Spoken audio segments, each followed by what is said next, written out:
BJP के कथित चाणक्य कहे जाने वाले गृह मंत्री अमित शाह पूरे विपक्ष से अकेले ही भिड़ जाया करते हैं। उनसे पंगा लेने से पहले नेतागण भी 100 बार सोचते हैं, लेकिन इस बार जो सदन में हुआ है, गृह मंत्री अमित शाह भी बौखला गए हैं और इतना बौखला गए हैं कि सदन में खड़े होकर चीख रहे हैं, चिल्ला रहे हैं। आपको बता दें, सदन में गजब हो गया है। जेपी नड्डा को भी मिर्ची लगी है और माफी की मांग की जा रही है, लेकिन विपक्ष है कि माफी मांगने के लिए तैयार नहीं है। और तो और गजब तो तब हो गया है जब विपक्ष ने सदन में खड़े होकर शाह के सामने मुंह पर कह दिया है कि शाह हो तो क्या तानाशाही चलाओगे। तो फिलहाल सदन में क्या हुआ कि अमित शाह भी अपना आपा खो बैठे, आपको दिखाएंगे। और कैसे स्पीकर ओम बिरला राहुल गांधी की टी शर्ट पर कमेंट करके बुरा फंस गए, बेइज्जत हुए और सदन को स्थगित करके भाग खड़े हुए, उस पर भी आएंगे। लेकिन खबर में सबसे पहले टीएमसी सांसद के सवाल से पहले ही कैसे अमित शाह को तगड़ी मिर्ची लगी है, छोटा सा बयान है, ध्यान से सुनिए। मेरा एक टेक्निकल ऑब्जेक्शन, अगर आप एरिया वाइड करना चाहते हो तो फिर मुझे भी करने दीजिएगा, जवाब देने में हर चीज का जवाब दिया जाए।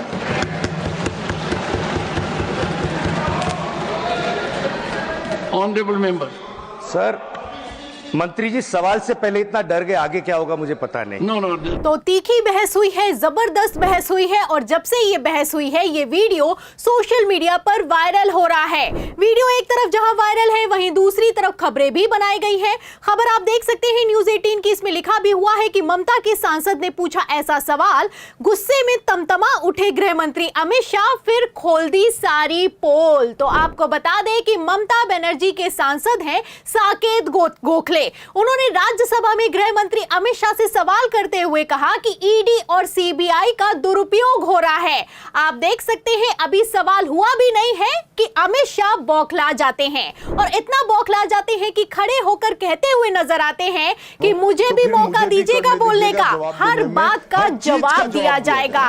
इसी पर सांसद साकेत गोखले कहते हैं कि अभी तो मैंने सवाल भी नहीं किया, अमित शाह तो पहले ही डर गए हैं। अब बस इतना कहना भर था, पूरे के पूरे सदन में बवाल खड़ा हो गया। He should apologize or it should be expunged. Will not apologize. I'm never apologizing to you. माफी मांगे sir. I would delete it. No. Any member of the house says, if any member of the house says that the other member डर गया है, is something which can neither be overlooked नोर काउंटीनेस। तो आप देख सकते हैं, जेपी नड्डा चीख रहे हैं, चिल्ला रहे हैं। सभापति जगदीप धनखड़ का कहना है कि माफी मांगनी होगी, लेकिन टीएमसी है कि माफी मांगने के लिए तैयार नहीं है। आपको बता दें, बवाल इतना ज्यादा बढ़ गया कि गृह मंत्री अमित शाह ने सदन में खड़े होकर कह दिया कि मैं सदन में किसी की कृपा से नहीं आया हूं, चुनाव जीत कर आया हूं।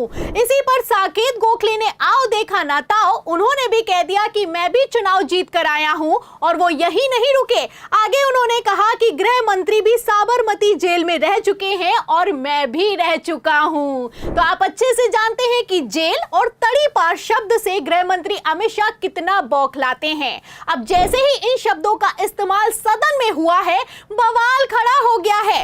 इस पर साकेत गोखले ने कह दिया है कि नाम अगर शाह है तो इसका मतलब ये नहीं है कि तानाशाही चलाओगे। फिलहाल मैं आपको बता दूं, साकेत गोखले ने जबरदस्त कमान संभाली है, इस पर जेपी नड्डा भी भड़क उठे हैं। This sort of तानाशाही, just because your name is Shah, doesn't mean you are able to do that on the rest of the country and target states the way you are doing.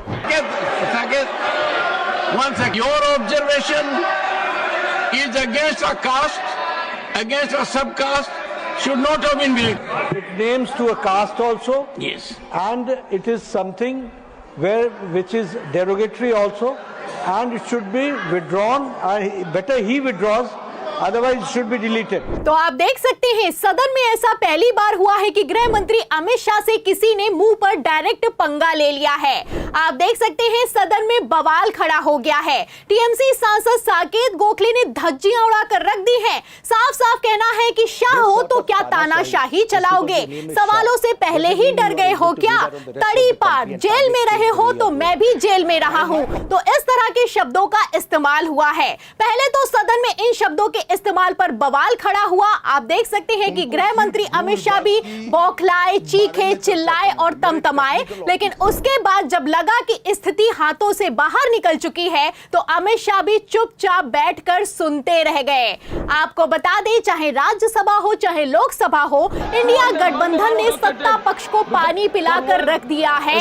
ऐसे हालातों में आप देख सकते हैं कि मजबूत विपक्ष जब सवाल करता है तो सवालों के जवाब दिए नहीं जा रहे हैं। अब जब सवालों के जवाब देते बन नहीं रहे हैं तो कभी भाषा से दिक्कत है तो कभी राहुल गांधी की टी शर्ट से दिक्कत है। आप टी शर्ट पहनकर यहाँ आएंगे, नारे लगा के आएंगे, नारे की लिख के आएंगे तो सदन नहीं चलेगा। अगर आप टी शर्ट खोल के आए तो सदन चलेगा, अगर आप कहते हम टी शर्ट पहन के आएंगे तो सदन नहीं चलेगा। ये स्पष्ट है। सदन की कार्रवाई, आप जाइए तो बाहर, आप जाइए। सदन की कार्रवाई आज 12 बजे तक के लिए ऐसे नहीं चलेगा सदन। तो नेता प्रतिपक्ष राहुल गांधी समेत विपक्ष का कोई भी नेता अगर टी शर्ट पहनेगा तो सदन नहीं चलेगा। मतलब टी शर्ट डिसाइड करेगी कि सदन चलना है या फिर कि नहीं चलना है। ये हाल हो चुका है लोकसभा से लेकर राज्यसभा का। फिलहाल इसी को लेकर राहुल गांधी ने तो पहले ही कह दिया था कि ये न्यू इंडिया है। डेमोक्रेटिक जो स्ट्रक्चर है, जो एलओपी को तो मतलब परमिशन देनी चाहिए मगर नहीं देते हैं, बट ये न्यू इंडिया है। तो पहले तो बोलने नहीं देंगे, नेता प्रतिपक्ष तक को बोलने का मौका नहीं देंगे, सारे के सारे विपक्ष को उठाकर एक साथ सस्पेंड कर देंगे, मनमानी करेंगे, बिल पर बिल पास होंगे। और अब तो आप देख सकते हैं कि हद इतनी ज्यादा पार हो चुकी है कि राहुल गांधी की टी शर्ट तक से दिक्कत है। फिलहाल लोकसभा से लेकर राज्यसभा में जैसे कार्रवाई चल रही है, ऐसे हालातों में आपको क्या लगता है? क्या मजबूत विपक्ष ने गृह मंत्री अमित शाह को भी घुटनों पर ला दिया है? तो सत्ता पक्ष के एक्शन पर, विपक्ष के रिएक्शन पर, सदन की कार्रवाई पर और इस पूरी रिपोर्ट पर आपकी जो भी राय है हमें कमेंट बॉक्स में जरूर लिखें। वीडियो को ज्यादा से ज्यादा शेयर करें, हमारे चैनल को लाइक करें, सब्सक्राइब करें, ज्वाइन करें। फिर मिलती हूं अगली खबर के साथ, तब तक के लिए धन्यवाद।